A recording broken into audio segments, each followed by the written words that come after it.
most people probably know what Rent the Runway is, but can you just give a quick synopsis for us? Yes, the quick synopsis of Rent the Runway is that we rent designer clothing, and you could either rent on demand for an event that you have coming up, or you can subscribe and get a new outfit every day. So we're kind of building the closet in the cloud.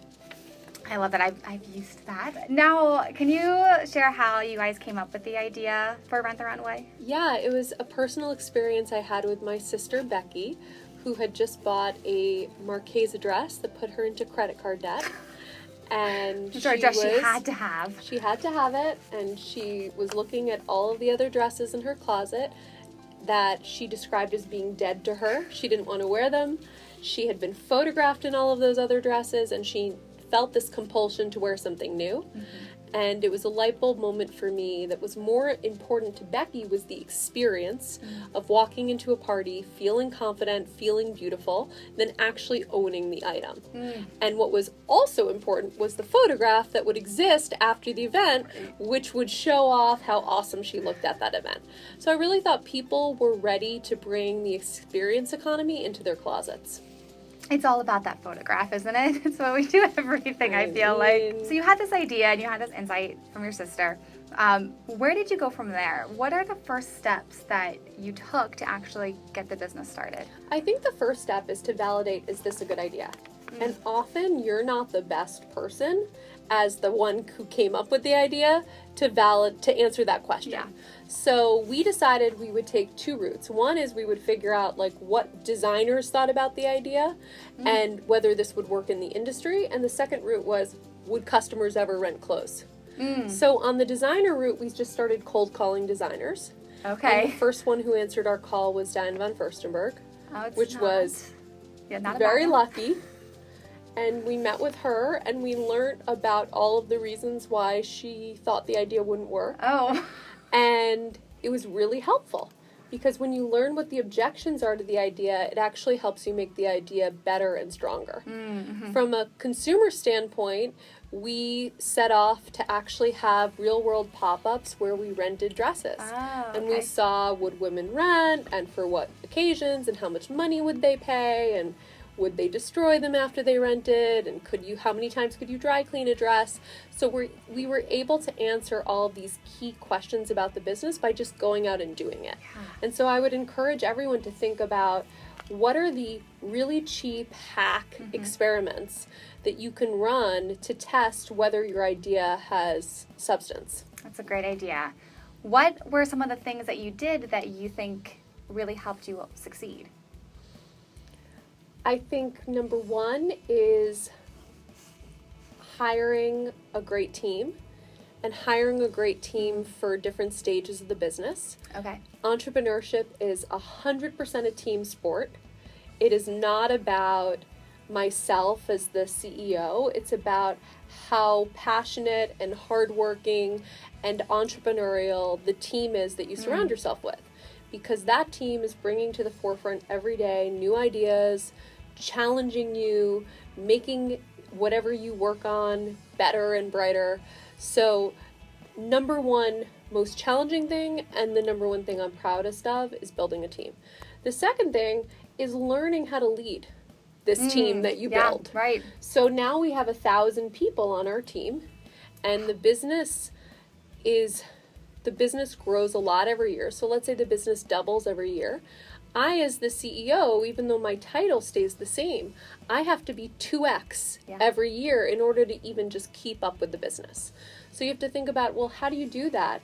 The only way to do that is via learning, is via asking for feedback all the time, being humble, being willing to change, and,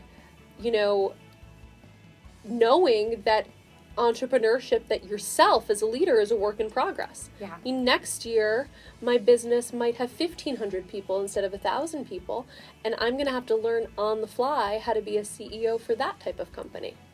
So just always changing, always adapting to the team as well.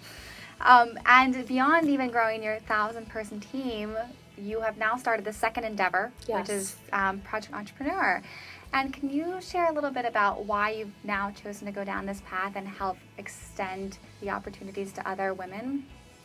Yeah, Jenny and I have always been passionate about female entrepreneurship, and we've become more passionate about it as we have scaled our business, and we've realized that many women are not given the opportunity to actually build really big companies that change the world, even though tons of women have these incredible ideas and have the right stuff. So we were thinking about, okay, what was the advice and the feedback and the help that we needed earlier on that we didn't really have? Because we didn't have a network of other women at the time who were starting businesses at the same time. We didn't have a network of that many women who were older than us who could give us advice. So while we're still young, you know, and still remember all of the struggles of our early days of how do you hire your first engineer and set up your first product roadmap and market your business without any money, and, you know, how do you do PR for the first time? How do you build a viable brand? These are all things that we set up Project Entrepreneur in order to help female-founded companies scale. Yeah, obviously this is what Toastmasters Jam is all about, is helping to encourage and inspire the next generation of women entrepreneurs. And today, I would say for all of the women here, you are what I would call their toast of the town. So someone who has been successful, someone who they admire. So I want to kind of end on this note and just ask, for you, who are your toast of the town? Who are the women that inspire you? There are so many women that inspire me, and I feel so privileged that around the time that Rent the Runway launched, there were a host of other amazing, smart, inspirational women who also launched companies that I have learned a lot from, becoming friends with and asking them for feedback. So just to mention a few, I think that Katrina Lake at Stitch Fix has built one of the most innovative, interesting businesses of this generation, and is certainly turning the model of buying clothes on its head. And we learned so much from their team on how to use data analytics to further your business. I think that ClassPass is an unbelievable disruption of an industry that had really stayed the same for a long period of time. I think Pyle is such a passionate, inspirational leader and is so in love with the product of fitness, and it's so clear that she is. I think, you know, Katya and Haley, who founded Birchbox, are two powerhouses who have inspiration and smarts, and who also, you know, have been very, very smart in using social media to build their business. So there's something that you can learn from everyone.